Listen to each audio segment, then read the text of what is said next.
Bonjour tout le monde, mon nom est Patrick Saint-Onge, pasteur du Centre évangélique de Laval. On commence une série en ce moment sur la prière de Jabez. Prière de Jabez au CEL, c'est quelque chose ça fait plusieurs années qu'on fait ensemble et j'avais à cœur de refaire une petite série pour débuter des moments où est-ce qu'il y a des enseignements et des capsules sur semaine à l'Église. Et ma prière, c'est que cela puisse être une bénédiction pour ceux qui, ça fait longtemps que vous priez la prière de Jabez. Vous allez voir qu'on a refait le formulaire, le petit guide de prière. Et ça, vous pouvez le télécharger à partir de notre site web. Et vous pouvez l'utiliser comme un outil pour la prière.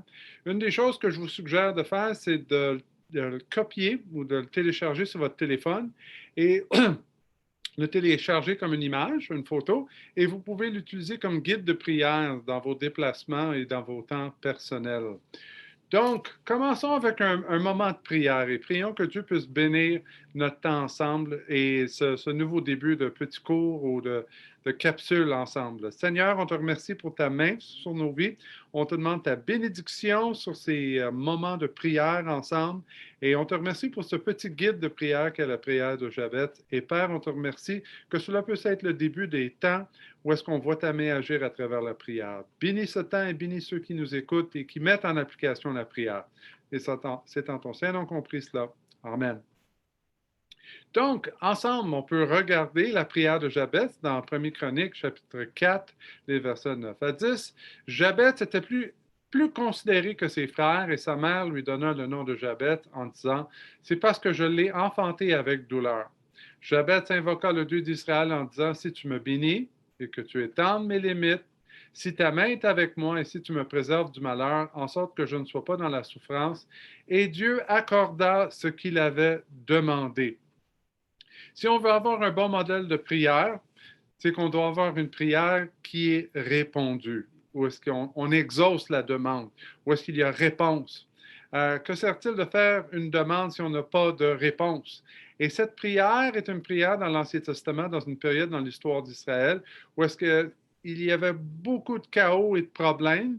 Et cet homme se démarque à travers une longue liste généalogique, Jabez, cet homme qui se démarque dans cette longue liste de généalogie de noms à répétition et qu'il souligne qu'il vivait dans une saison de difficulté. Et par la suite, il fait une prière et il y a réponse à la prière.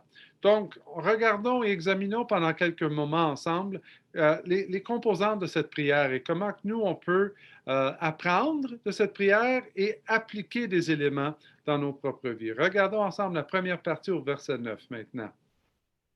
Jabez était plus considéré que ses frères et sa mère lui donna le nom de Jabez en disant, c'est parce que je l'ai enfanté avec douleur.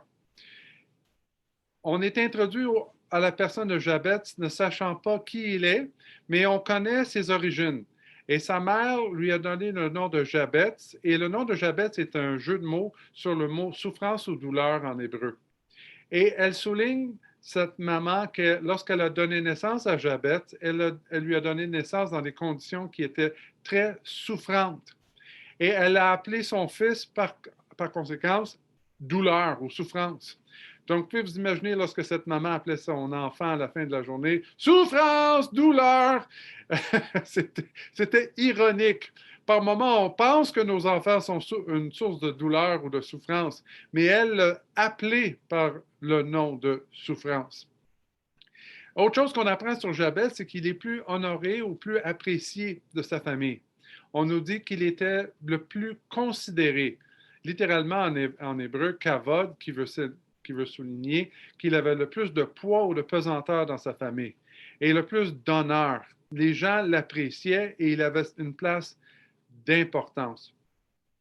Donc, pourquoi un homme qui se définit comme étant en douleur ou souffrance a-t-il un nom comme cela? Conditions difficiles, enfance difficile, contexte familial difficile, mais par contre, il semble s'être élevé au-dessus de ces conditions-là. Ce qui semble être l'indicateur dans les versets qu'on lit, la raison pourquoi il s'est élevé au-dessus de ses frères, c'est la composante de la prière. Parce qu'on va au verset 10, Jabez invoqua le Dieu d'Israël en disant, si tu me bénis et que tu étendes mes limites, si ta main est avec moi et si tu me préserves du malheur, en sorte que je ne sois pas dans la souffrance. Et Dieu accorda ce qu'il avait demandé. Et on voit que Jabez invoque, il prie, il fait une demande à Dieu. Et à la fin de sa demande, il dit, je ne veux plus être dans la souffrance ou la douleur. Et c'est le même mot, même famille de mots que son nom personnel et le nom pour souffrance ou douleur qu'elle mentionne sa maman.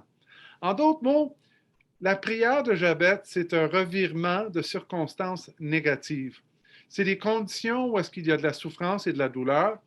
Et Jabez demande à Dieu de faire un changement, un revirement, l'inversion de la douleur ou de la souffrance. Et on voit que sa demande tourne autour de la bénédiction, en disant, si tu me bénis. Et littéralement en hébreu, c'est si tu me bénis, bénis, ou si tu me bénis abondamment. Et que tu étendes mes limites, c'est-à-dire tu fais croire que ce que j'ai. Et si ta main est avec moi, sa main de Dieu, qui est symbole de sa présence et de sa puissance, et si tu me préserves du malheur, et si tu me préserves de la souffrance, en sorte que je ne sois pas dans la souffrance, et Dieu accorda ce qu'il avait demandé. Donc, il fait une prière, Dieu répond à sa prière, et il y a 4 éléments à sa prière. Et c'est ce que nous allons voir pendant les prochains jours ensemble, les éléments de cette prière. Donc, regardons rapidement les 4 demandes. Premièrement, il demande, Dieu, viens me bénir. Et pas juste un peu, beaucoup. Bénis-moi abondamment. Étends mon territoire. Fais croître ce que j'ai, Seigneur, pour toi. Dieu, viens étendre ta main dans ma vie. Viens agir pour moi. Je veux voir ta puissance. Et quatrièmement, Dieu, préserve-moi du mal. Préserve-moi de la souffrance. Donc, quand vous commencez à prier la prière de Jabez, vous avez la vision de dire, Seigneur, viens inverser une situation que je connais. Maladie, difficulté, je n'ai pas d'emploi, j'ai une situation qui va mal, situation familiale, les problèmes. Seigneur, viens faire inverser ce que je vis présentement pour connaître autre chose. Et je te demande, Seigneur, de venir me bénir. Viens agir dans ma vie. Viens étendre mon territoire. Viens croître ce que j'ai, Seigneur. Viens étendre ta main, Seigneur, ta puissance et ta présence dans ma vie. Et Dieu, préserve-moi du mal. Je ne veux pas continuer dans la souffrance. Je veux voir ta main agir dans ma vie. Amen. Donc ça termine notre première rencontre ensemble. Que Dieu vous bénisse et on se revoit la prochaine fois.